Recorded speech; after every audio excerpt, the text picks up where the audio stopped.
पहली बात तो किसको मालूम होना चाहिए? मां को, कि ये बेटा किसका है। फिर दूसरे समय बेटे को मालूम होना चाहिए कि मेरा पिता कौन है। तीसरा, परिवार और रिश्तेदारों को विश्वास होना चाहिए कि इसी का बेटा है। यदि परिवार को विश्वास नहीं है तो हाँ बेटा खतरे में है जिंदगी तुम्हारी कुंडली। हाँ ऐसा होता है। भली बेटा तो सब मालूम है, लेकिन परिवार को शक हो जाए तो बोलो झगड़े हो जाते कि नहीं? बहुत झगड़े हो जाते। ये हो ही नहीं सकता। हुआ, हमारे शास्त्रों की कहानी है। तुम्हारी सारी बातें हमें, तुम लोग सोचते हो कि महाराज जी को इतनी सारी बातें कहां से पता चल जाती है। बाबा जी तो हम हंडी का एक चावल देखते हैं। हम जब प्रथमानुग की कथाएं पढ़ते हैं तो उनमें जो वर्णन लिखता है बस उस वर्णन से अंदाज लगा लेते कि जो यहां है वो यहां है। और प्रथमानुग की कथाओं में सब लिखा है। अंजना शती, अंजना के गर्भ में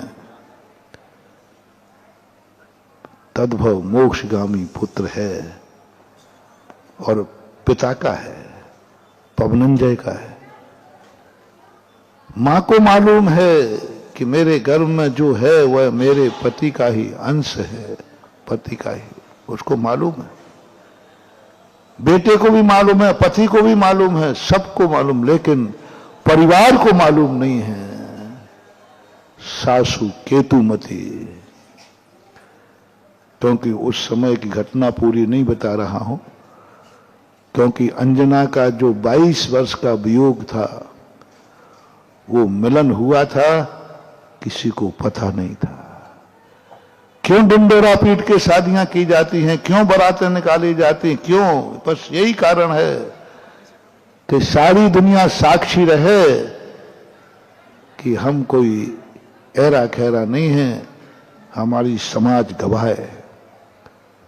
उस गवाह के अभाव में कितना बड़ा अनर्थ हो गया। जैसे ही अंजना का पता चला सासू को,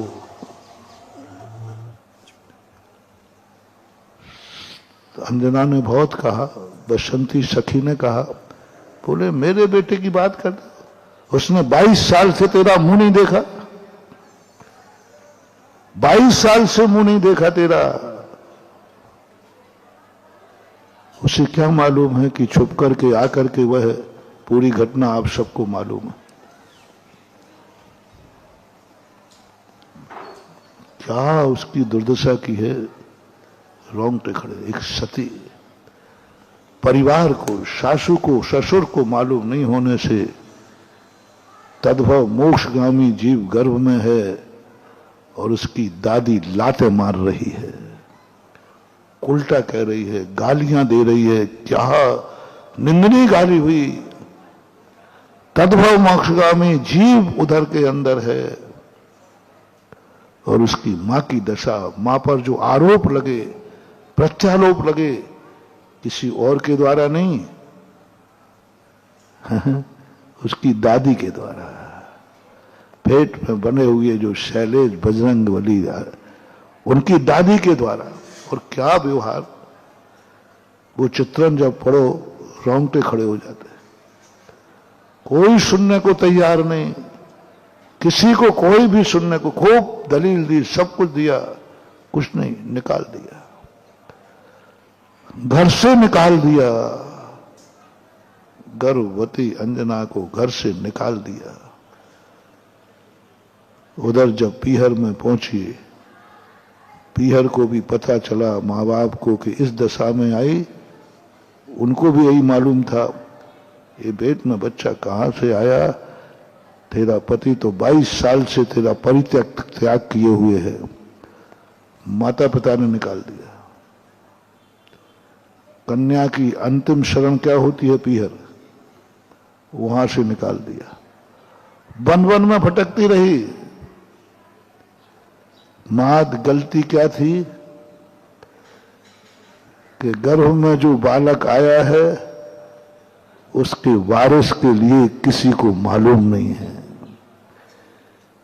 इसलिए वारिस बनाना 16 डिंडोरा पीट के बनाना। जैसे भगवान को देखो, मरु देवी के जब ऋषभ देव का अवतार होना था, 6 महीने पहले डिंडोरा पीटा जा रहा है, सारे जगत को बताया जा रहा है। क्या पता कौन क्या उंगली उठा दे। 6 महीने पहले सबको डिंडोरा पीटा, 16 स्वप्न आ रहे हैं।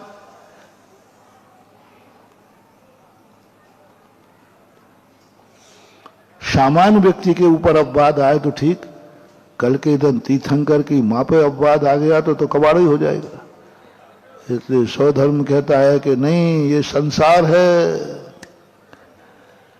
ये संसार है, यहां शक की कोई दवा नहीं होती है।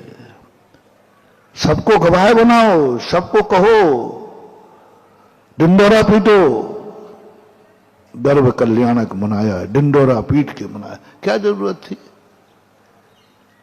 क्या जरूरत थी? स्वधर्म स्वर्गों में डिंडोरा पीट रहा है।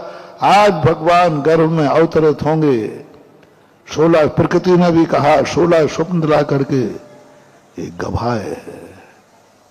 जय जिनेंद्र। अगर आपको मेरी वीडियो अच्छी लगती है तो प्लीज़ मेरे चैनल को लाइक करें, शेयर करें और सब्सक्राइब करें। Thank you.